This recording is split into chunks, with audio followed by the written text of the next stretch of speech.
পথের ব্রিজ। আরে বেটা আমি তো হুন্ডা থামা আমি নাম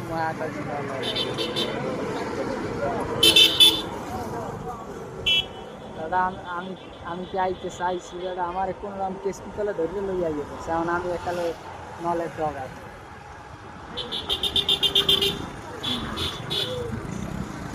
জানেন না আইতেছি Everything is friendly. আইসি পথের ব্রিজের উপরে আর জমের ভালো থাকে আরে আরে সুন্দরবন জাস্ট ওয়াও